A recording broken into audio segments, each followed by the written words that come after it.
Good morning again.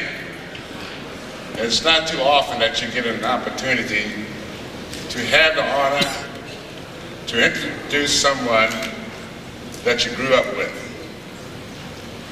We're from Baltimore, both of us are Baltimoreans. We lived near the railroad tracks that divided us. I lived on the west side of the tracks. Elijah lived on the east side of the tracks.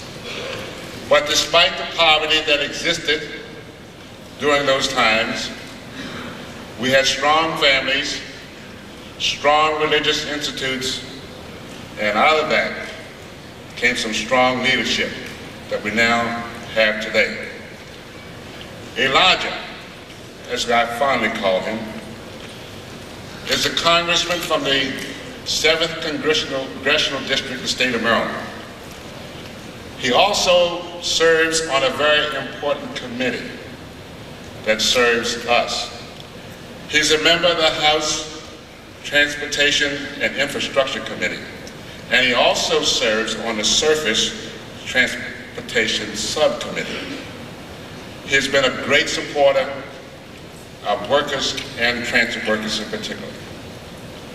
Prior to his election, he served in the Maryland General Assembly in the House side, rising to the post of Speaker Pro Tem, which made him the second highest ranking member of that delegation. Please give a warm welcome to an old friend, neighbor, and a friend of transit, Delegate Elijah Cummings.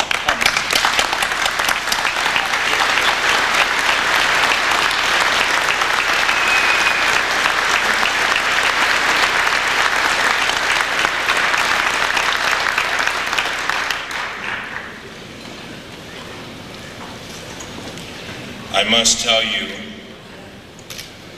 that you all really know how to welcome someone to your midst. Amen? Amen. I tell you, I thought, for a minute there, I thought I was a president. I want to thank you for your welcome, and I want to thank you for your leadership. President Jim LaSala, Executive Vice President Warren George, and Secretary Treasurer Oliver Green. I first want to thank all of you for what you do. It is not difficult, it's not easy to be in leadership. Come on now, you know what I'm talking about. Don't leave me out here by myself. It's not easy. And I want to thank you all for what you do. I want to thank you for working with the Congress of the United States of America to lift lives of all Americans, whether they're in the union, hello, or not. I want to thank you. I want to thank you for sacrificing year after year, day after day, hour after hour, sacrificing your own lives so that others might be lifted up. And so often you don't get the thanks, but I came by here to simply say thank you. Thank you so much. Thank you.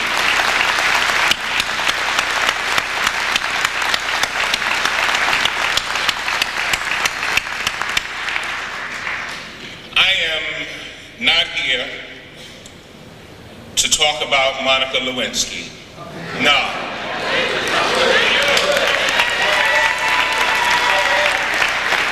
So if you want to hear about that, I will not be upset if you tip out of the room. See, because while we are worried about Monica Lewinsky, and while we are worried about that situation, our children must grow up. People must have health care. Come on now. People must have health care, and you must retain your jobs. Come on now.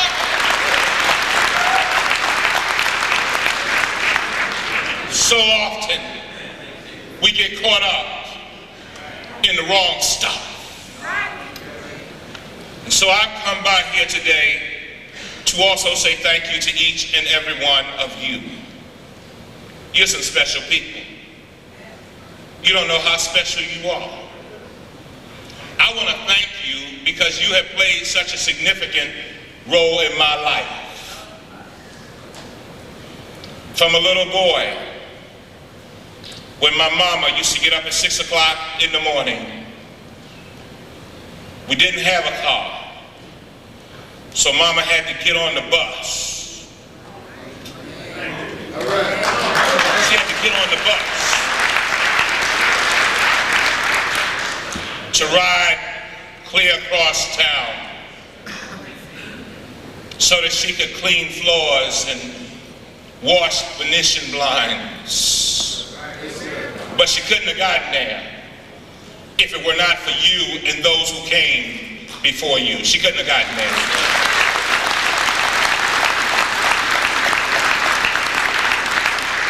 I want to thank you because in order for my family to get to church, as my mother would say, we had to get on the bus. We had to get on the bus.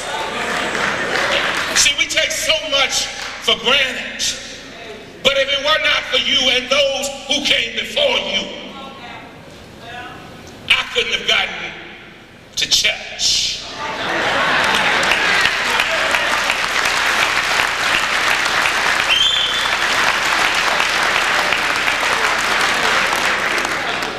To you and to those like you,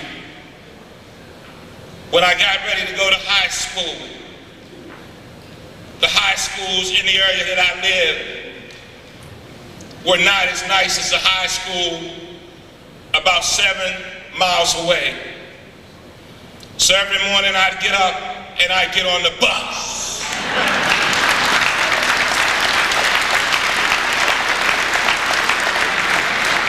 I want to thank you and those like you.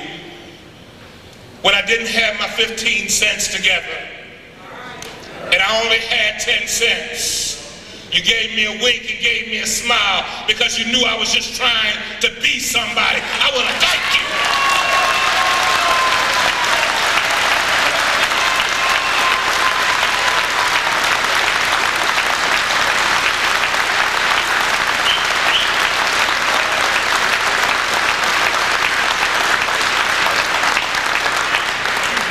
Thank you for giving me an encouraging word. The words that you would say, the simple words, boy, get a good education. And the smile that you would greet me with every morning when I got on the bus. But I want to thank you for something else. I want to thank you, listen up, for being a father to the children who didn't have a father at home.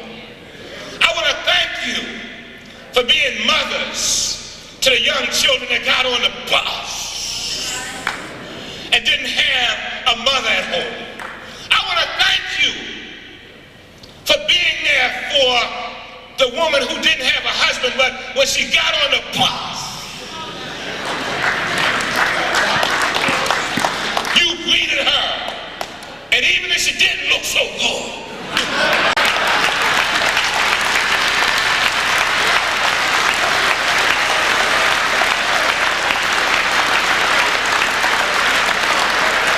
you knew she needed to be cheered up some kind of way, so you went deep. I mean, you went deep. And so you sure do look good today.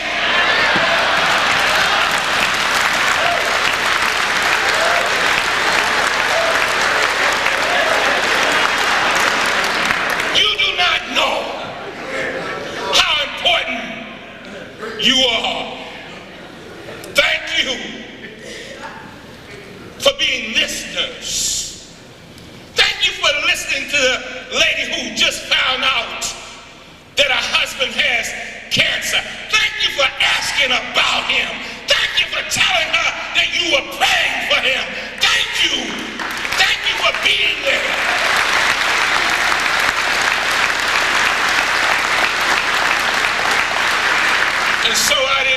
here to talk about Miss Lewinsky. I came here to thank you and to encourage you to continue to do what you do. And when I look at your leadership, and I've studied these gentlemen, I realize there's some very special people. And what they have done over and over again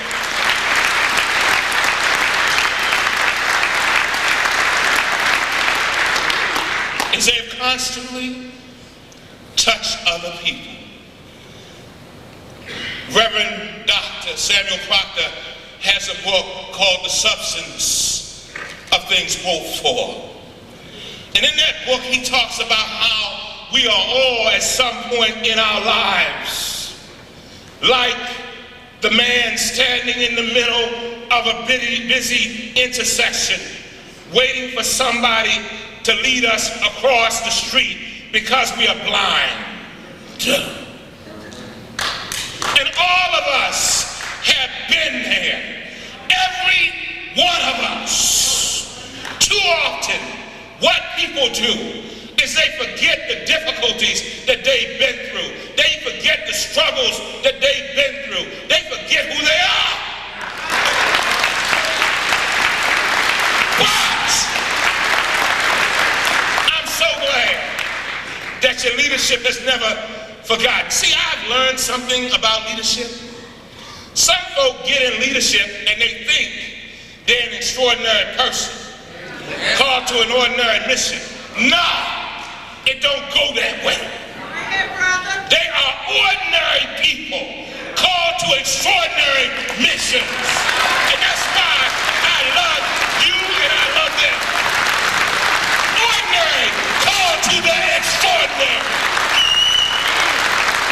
I'm fired up.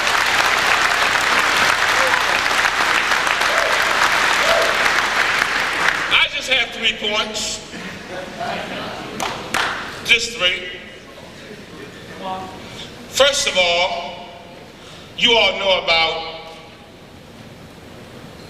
the iced legislation. I think there have been enough people, I looked at the rostrum, enough people have told you about that. I want to talk about something else. I want you to understand, I'm on the Transportation Committee. Number 2, I look out for transit. Number 3, I have a 100% labor voting record. 100%, hello, 100%.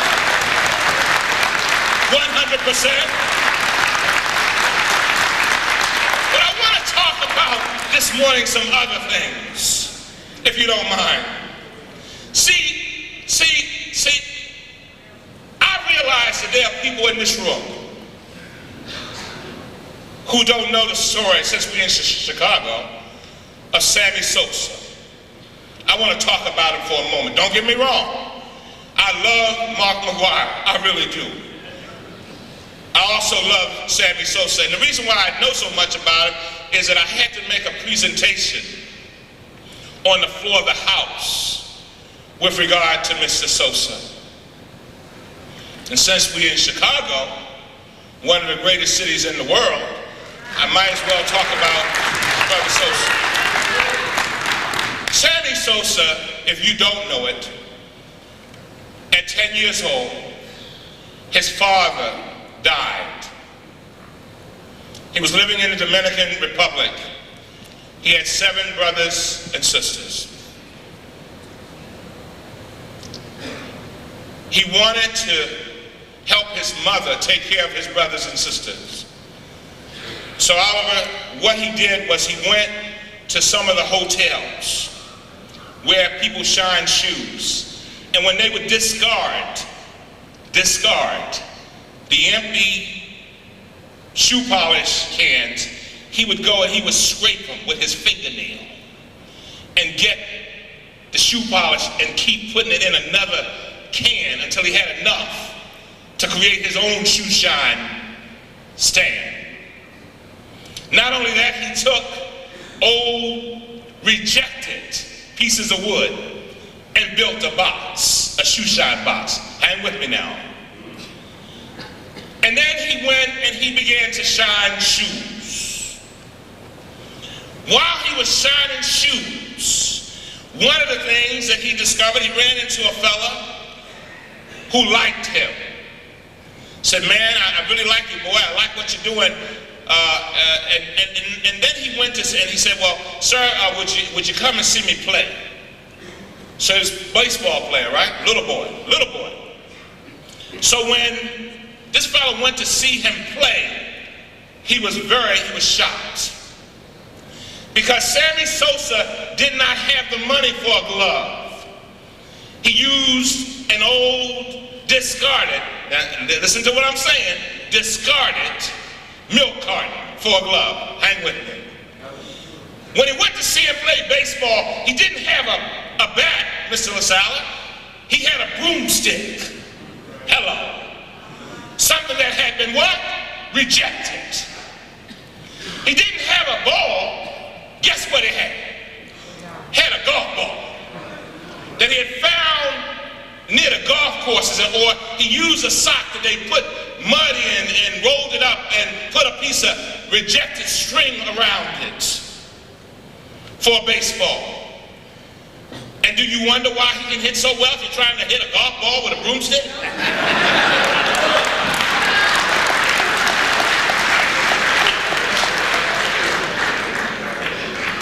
But then something happened. The same man who saw him playing baseball, he bought him a glove. And when he bought him that glove, his whole world began to change. And the next thing you know, this factory owner touched this young man from the Dominican Republic and helped him get to the United States, and the rest is history. Why is the story so important? It has so many lessons that unions learned a long time ago, but the rest of the world is just catching up. It is important that we work together, black and white, poor and rich. We are all in this boat together. We are in this boat together.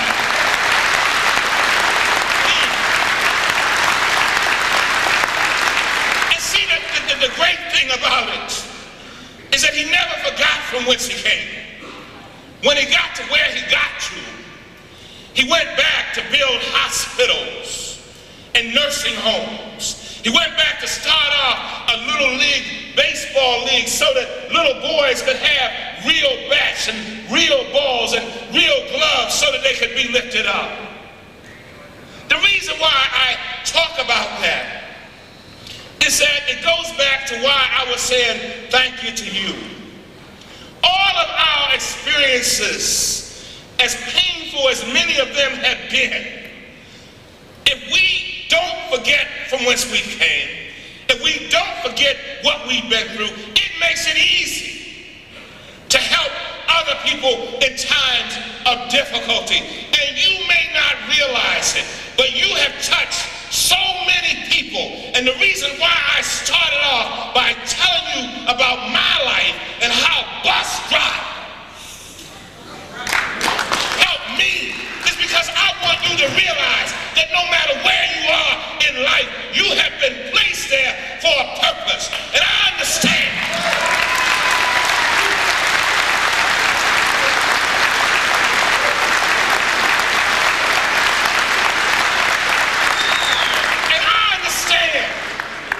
How so many of you get discouraged. I understand it. I understand how there are people in this room right now who are saying, why am I doing this? Or why am I this clerk? Or why am I this baggage handler? Or why am I doing what I do?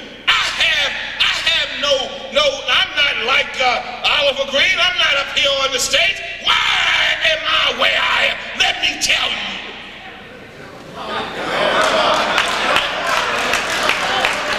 Are you ready for this?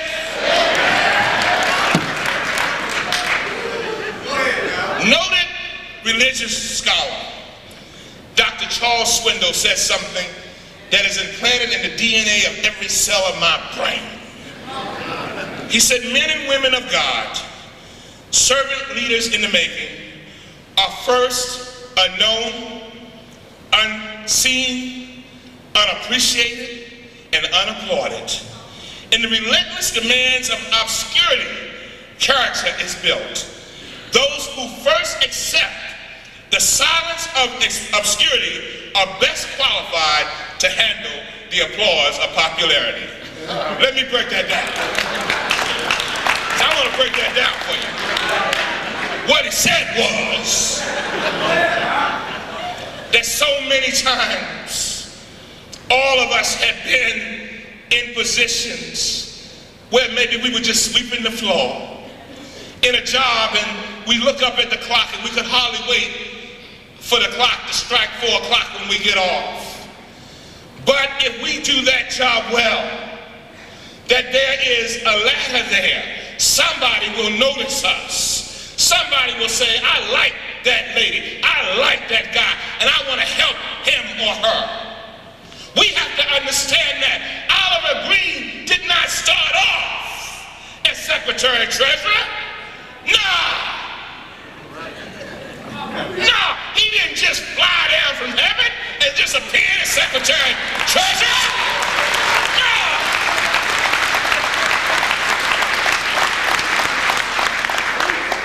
Brother LaSalle, he didn't just appear and become president.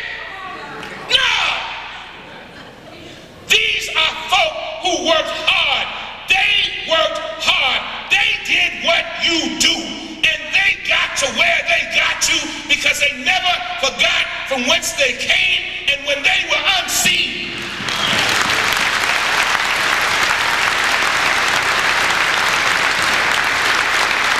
When they were unseen, unnoticed, unappreciated, and unapplauded, they still did the best they could. They still stopped to say to somebody, how you doing, man? How your wife doing? I heard she wasn't feeling too well. How's she doing? They still sent somebody a note and said, you did a good job. See, it's those simple things in life that mean something to people. And when you never forget them, and when you act on them, people appreciate it. And that's why you are leaders in your unions, and that's why they are leaders here, because they never, ever forget. Hold up, that's point number 1. Never forget from whence you come. Number 2, always understand that every human being on the face of this earth has value. Can I talk about that for a moment? I'm not going to be long.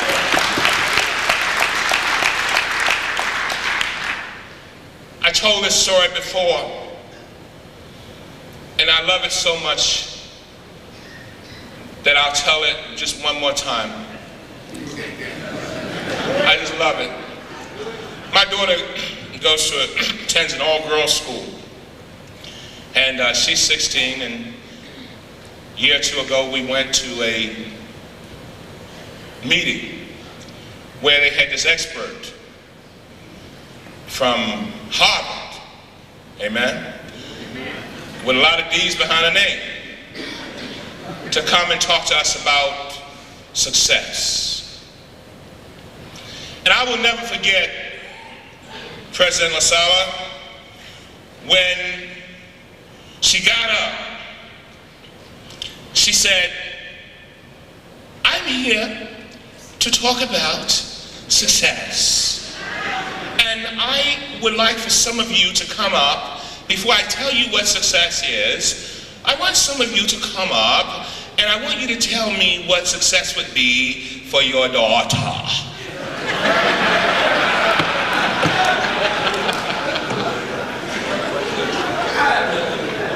So,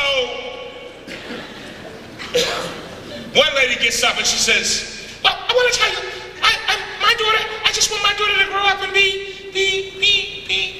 I want her to have a good college education. I want her to graduate from Harvard. I want her to have marry a nice man, and I want her to have a nice house with a picket fence, 2 grandchildren, and that's success for me. A brother gets up.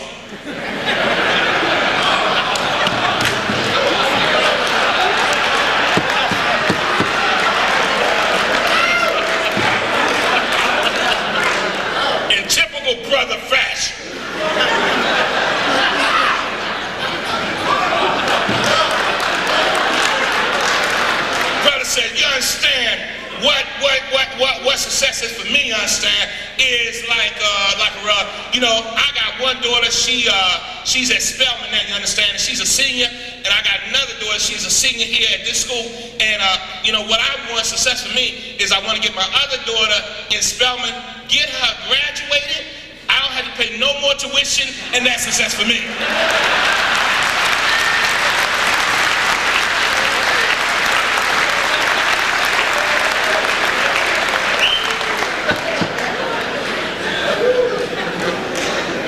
And then a few other people got up. And then the magic moment happened. The cleaning lady was sweeping. You know, the ones that work at the bus station. The ones that nobody pays any attention to. The one who you think is not listening, but hears everything. The one who has been discarded. The one who nobody thinks has anything to say. The one who everybody thinks that she just don't have any kind of opinion that will contribute to anything. But yet still she's our grandmother. She's our great-grandmother. You know who I'm talking about? Her. Well, she was just sweeping. She was just sweeping. And as she swept, Brother George, she said, "Give me that microphone." She's about 70 years old. Give that microphone. So everybody was upset, except me. I knew that she was going to say something that was profound. I knew it, because I knew that she was someone who had been through the rough roads of life, and she could only come up with some serious wisdom. So she grabbed the microphone. Everybody jumping up, getting all nervous. I just sat on the side of my seat. She said, "Y'all know what no success is. Let me tell you what success is." She said, "First, miss, I got to tell you that you wrong." Talking to the first lady. Success ain't about no storms. I mean, ain't about no house. Don't you understand that a house can be blown away in a second? Didn't you see that? They just had the hurricane down there in Florida. Didn't you see that? Hello. She said, success ain't about your daughter marrying some husband. Don't you know you can be married today and divorced today? You must be out of your mind. She said, success ain't even about education. She said, because there are a lot of educated fools all over the place. Some of them in here. That's what she said.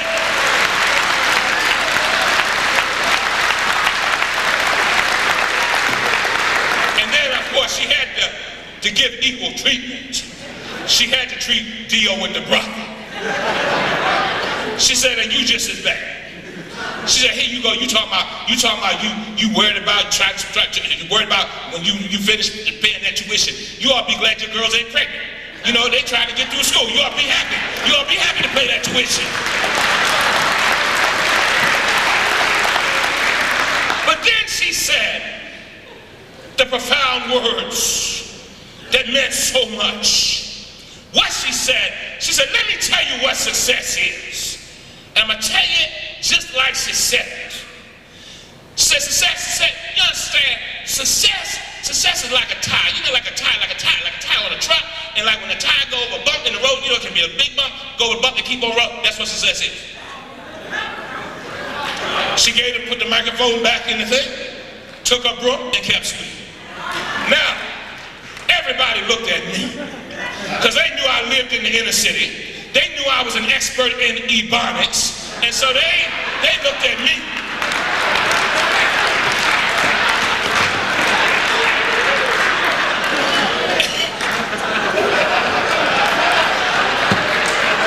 And said, somebody said, what she said?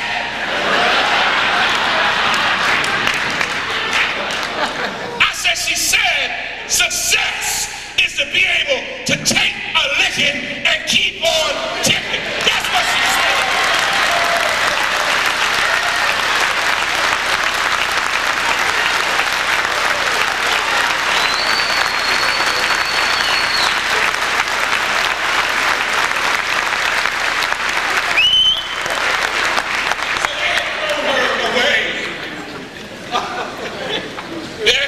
was there, all she could say is, she's right. It did not take a PhD. It took life. And this woman had been through life. And my point is very simple. It's a very simple point.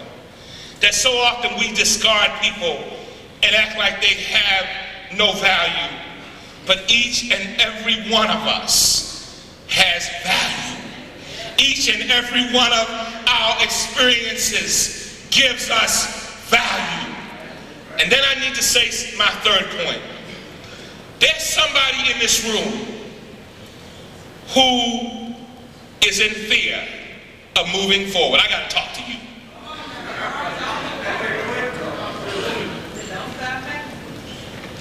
So often, I go to funerals and they got the body laid out all night.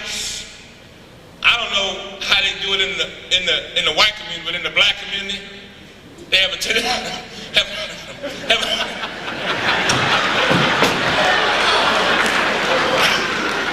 tendency to go by the casket. I said, don't she look good? She look better than she did when she was living. Oh, that undertaker did a good job. Oh, he did a good job. When I die, I think I'll use him.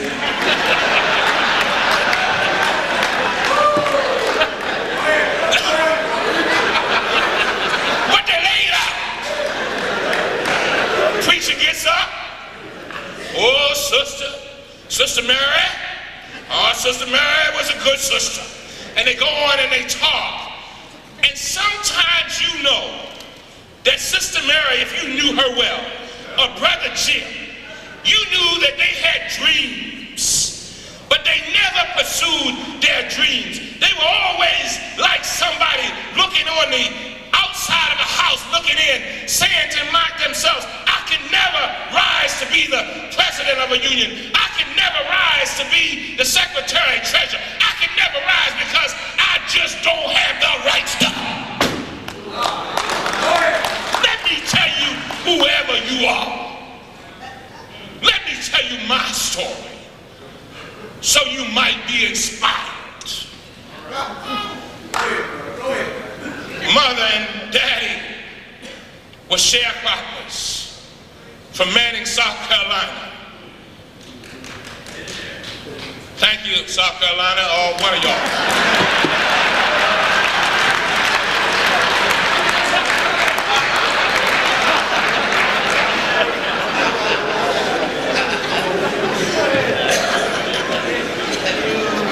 And my mother and father, in 1945, they came to Baltimore and moved to South Baltimore. Oliver Green was talking about. They raised their 7 children. And when I was a little boy, they put me in special education. Said I was stupid. Called me dumb. Everything but a child of God. And let me tell you something to all of you who have children or grandchildren. Tell them that they are special. I beg you. Tell them that they can be somebody.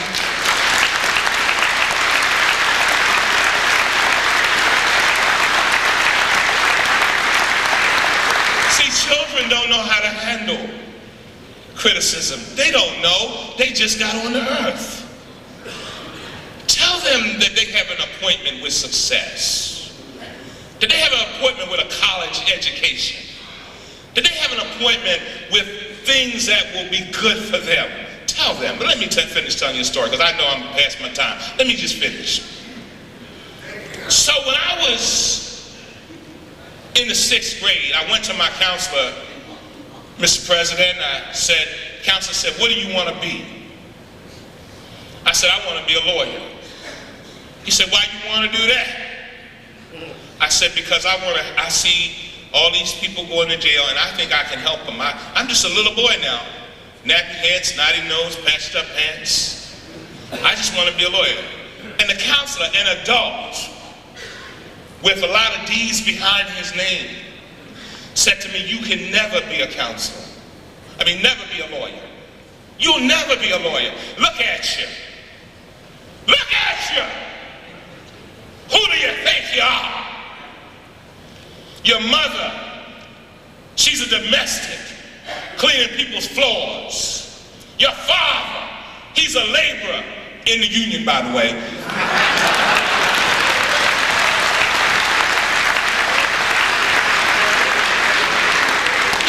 He's a laborer at Davison Chemical. Who do you think you are? Living in a two-room shack with 7 brothers and sisters. Who do you think you are? I would suggest that you lower your aim. And I will never forget going home to my mother with tears on my face. I'm just a child. Said, Mama, the counselor said I can't be no lawyer, Mama. I mean, she said, well, son, you can be anything you want to be. All you have to do is be the best you can be. And believe in this God that sits high and looks low. You can be that. This is a story for all of you who may be in fear. And so my mother prayed for me. My mother is a Pentecostal minister. Hello.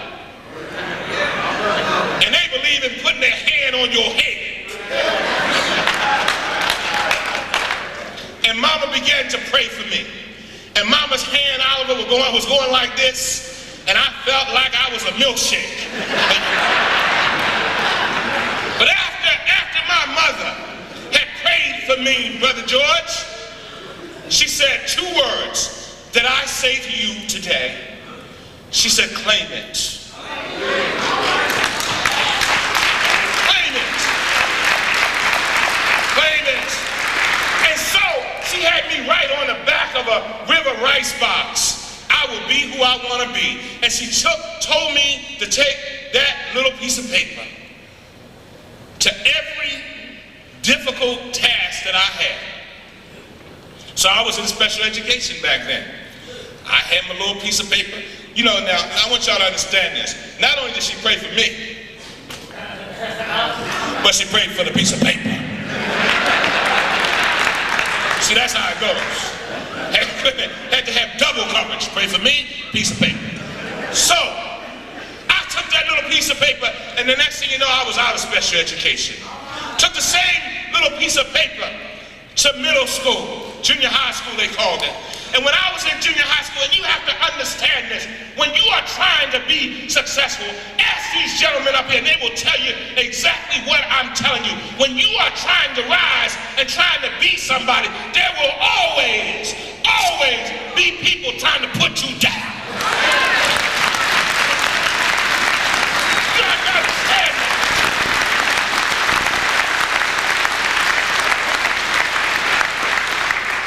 So, when I was in middle school, I was kind of got bright with my little piece of paper.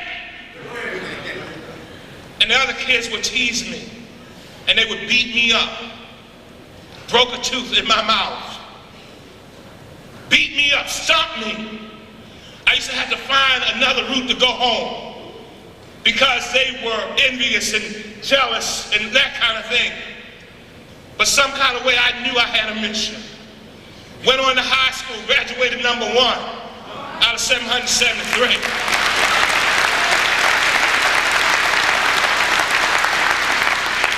Went on to college, went to Howard University.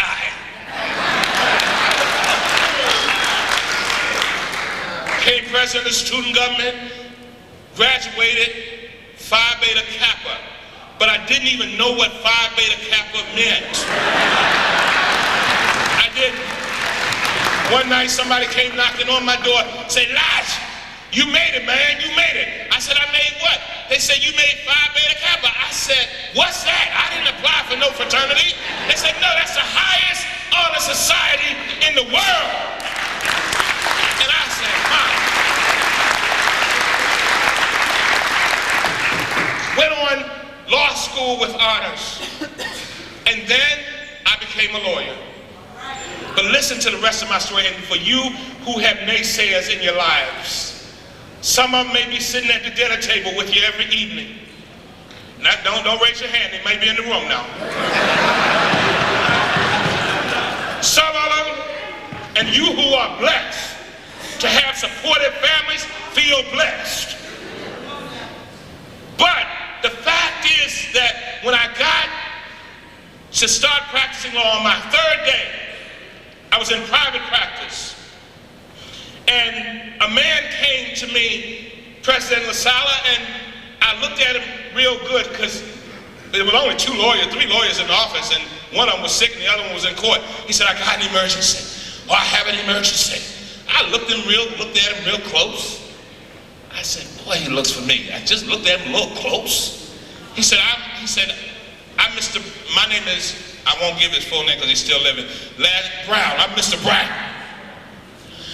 I said, you don't remember me, do you?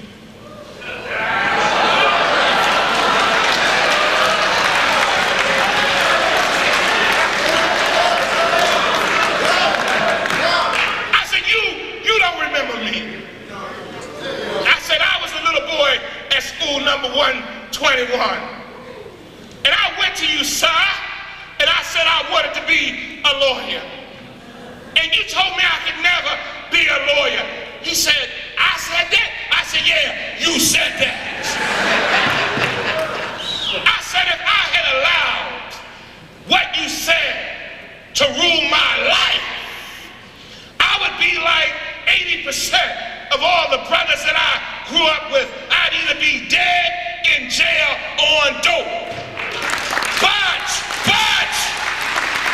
I said, you looked at me as if I was a piece of dirt. But if you had only dusted me off for a minute, you would have realized that I was a piece of gold.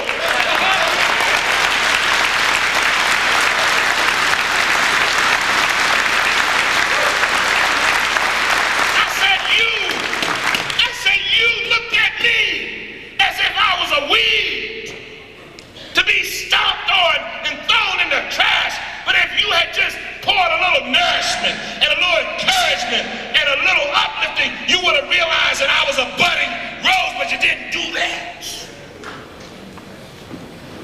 He said, will you forgive me?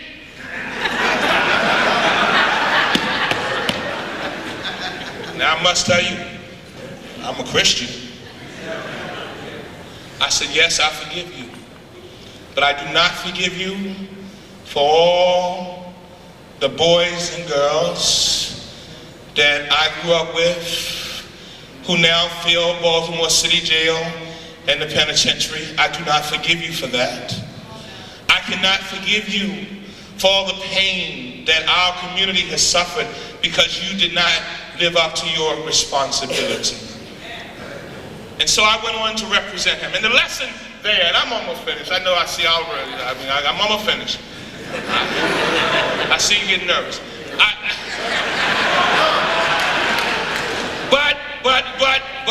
But I said to him, he said, I want you to represent me in my case. And I did, and I won. But all I'm saying to you is that so often we will take what people say, and they may be dead and gone, and we're still living with the things that they said to us years ago, and still being defeated by them. Let it go. And as I close now, I started by telling you how much I appreciated you. And I also told you to never forget from whence you came. Never forget.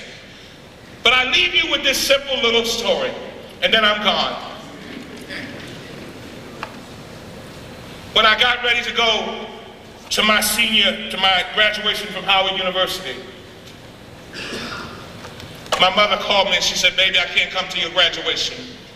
I said, Mama, why can't you come to the graduation? She said, I can't come because I ain't got no nice dress. And I know you're going to be with all them sophisticated people, and you know them people got all that education, and they don't like the way I talk anyway, and they're going to laugh at you, and I don't want you to be laughed at. You done achieved too much already, and I don't want you to look bad. She said, you know, I'm just going to stay home. And so I said to her, and I leave this with you. I leave this with you. I said, Mother, you're the one. You're the one who loved me before I knew how to love myself. You're the one. You're the one that would get up at 5 o'clock in the morning and prepare breakfast for your children. You're the one. You're the one that would get us out of bed and read the 23rd Psalm and say the Lord's Prayer and sing a hymn. You're the one. You're the one that would put your clothes on and get on the bus and ride to Guilford and Pikesville to lift other people's children up and send them to school and send them off to work. You're the one that would get on the bus and come home and take care of your family. You're the one that would get on the bus and go to church with the 7 other women that would meet every Wednesday night and every Sunday and have church. You're the one that would get on the bus and would then come back home to take care of your family. You're the one that would soak your feet in Epsom salt at night, then get up in the morning and start all over again. You're the one.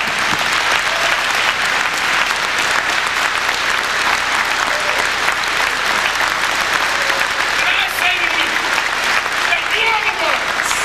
I say you cannot save me. You're the ones who lift up America.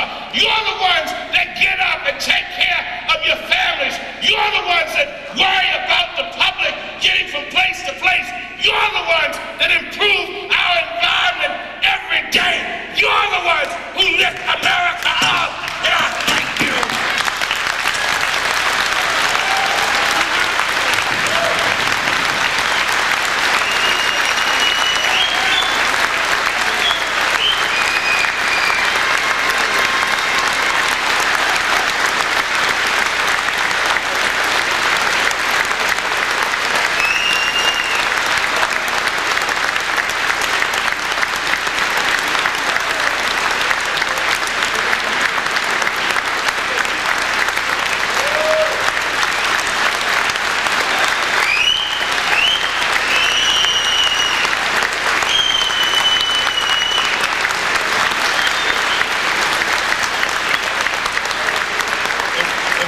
Thought you got a welcome, watch the send-off you get done.